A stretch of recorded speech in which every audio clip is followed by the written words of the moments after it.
नमस्कार, मैं विशाल। एक बार फिर से आप सभी का स्वागत है। लेकिन जुमलावादी हो, तुम्हारे साथ क्या किया जाए?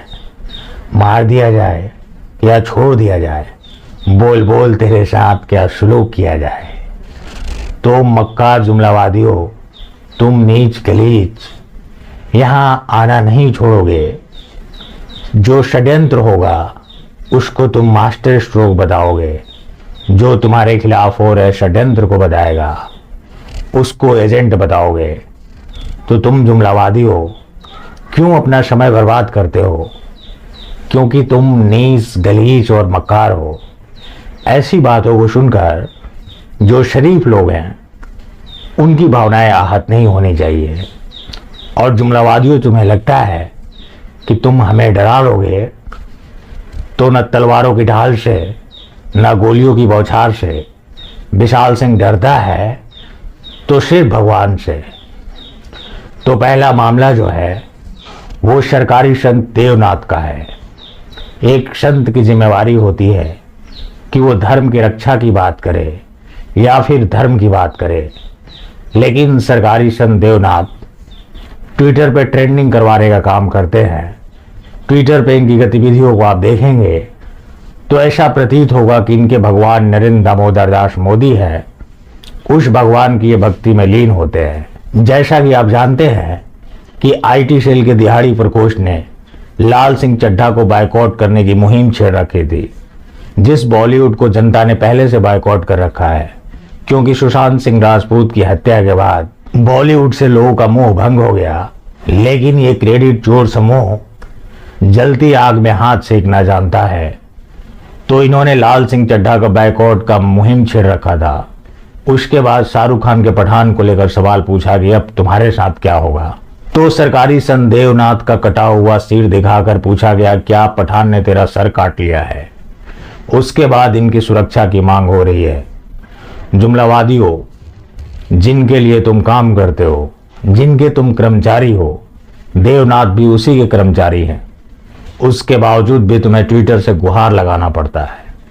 तो तुम अपने नेताओं से क्यों नहीं बात करते? क्या तुम्हारी सुरक्षा की जिम्मेवारी एलोन मस्क के पास है? जिसका जवाब है नहीं, तो जिसके लिए तुम अपनी दिहाड़ी बना रहे हो उससे सुरक्षा की मांग क्यों नहीं करते? और सुरक्षा की आड़ में कब तक जीते रहोगे? हमेशा निशाना दो ही तरह के लोग बनाए जाते हैं, या तो मजहबी का यार या तो फिर मोदी का यार। तो आखिर कब तक ये प्रताड़ना झेलते रहोगे और कब तक समय काटते रहोगे? जो पार्टी तुम्हारी लाशों के ऊपर वोट मांगती है, उस पार्टी को कब तक अपना तारनहार बताते रहोगे? जो पार्टी कुछ और है और जनता के सामने कुछ और दिखाती है। जब तुम्हारी विचारधारा स्पष्ट नहीं है और तुम विचारधारा की बात करोगे, एक चोर खुद को चोर बोले तो हमें कोई समस्या नहीं है, क्योंकि जिसे सावधान होना होगा वो सावधान हो जाएगा। लेकिन एक चोर खुद को संत बताए तो उसका पर्दाफाश होना जरूरी है।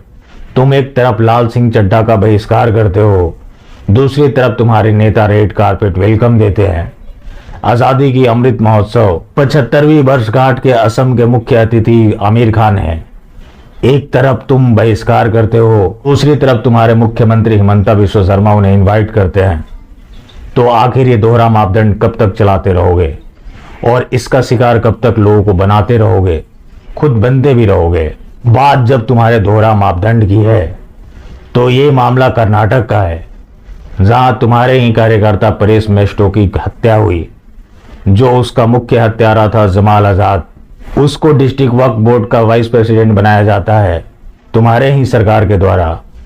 जब परेश मेस्टो की हत्या हुई थी तो परेश मेस्टो की लाश के ऊपर तुम्हारी पार्टी ने वोट मांगा और ये बताते हुए वोट मांगा कि ये हिंदुओं के खिलाफ हमला है। तो एक तरफ तुम हिंदुओं के खिलाफ हमला बताते हो, हमलावरों को तुम लोग सम्मानित करते हो और तुम उनका डर दिखाकर हिंदुओं से वोट लेते हो। आखिर ये दोहरा मापदंड कब तक चलेगा? कब तक चलेगा? कब तक चलेगा? ये आम लोग जानना चाहते हैं। और तुम लोग कब तक विकल्प का रोना रोकर लोगों को बरगलाते रहोगे? क्या तुमने गंदगी को विकल्प मानते वक्त हमारा सलाह लिया था? जब सलाह नहीं लिया था तो अब सलाह क्यों लेते हो? हमारी एक सलाह है, अगर तुम मान सकते हो तो जरूर मानो, लेकिन तुम मानोगे नहीं बेशर्मी की प्रकाष्ठा पार करोगे। आज तुम्हारे पास एकमात्र विकल्प है गोल टोपी पहनना, तशरीफ उठाना। इसके अलावा तुम्हारे पास कोई विकल्प नहीं है, क्योंकि तुम समय काट रहे हो और लोगों से भी उम्मीद करते हो कि वो भी समय काटे। तुम्हारी स्थिति गांव के उस फेल लड़के की हो गई है जो खुद फेल होता है तो पता करता है कि गांव में किसका किसका लड़का फेल हुआ है। तो जो गंदगी है उसको गंदगी बताने का काम लगातार जारी रहेगा। और अगर तुम गंदगी को अपना विकल्प मान चुके हो, उसे हीरा मानते हो और उस समस्या का समाधान पूछते हो, तो उस समस्या का एकमात्र समाधान है गंदगी की सफाई करना।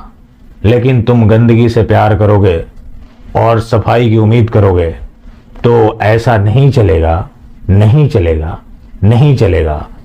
इतना सुनने के बावजूद भी तुम अपनी मक्कारी से बाज नहीं आओगे, क्योंकि तुम लोगों का मक्कारी जन्मसिद्ध अधिकार बन गया है और उस अधिकार को तुम लोग खोना नहीं चाहते। अगर ऐसा नहीं होता तो तुम आज जुमलावादी मक्कार मास्टर स्ट्रोकवादी नहीं कहलाते। बाकी जिंदा रहें तो फिर मिलेंगे और मिलते रहेंगे तो जिंदा रहेंगे।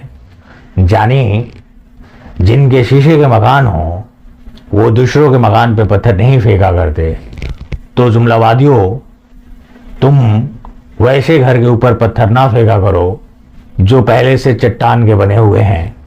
अपने शीशे के घर की हिफाजत करो। बाकी फिर मिलते हैं, अपने लोगों के साथ मिलते हैं। मक्कार मास्टर स्ट्रोकवादियों की कोई जरूरत नहीं है, लेकिन तुम आना नहीं छोड़ोगे और हम तुम्हें बचाना नहीं छोड़ेंगे।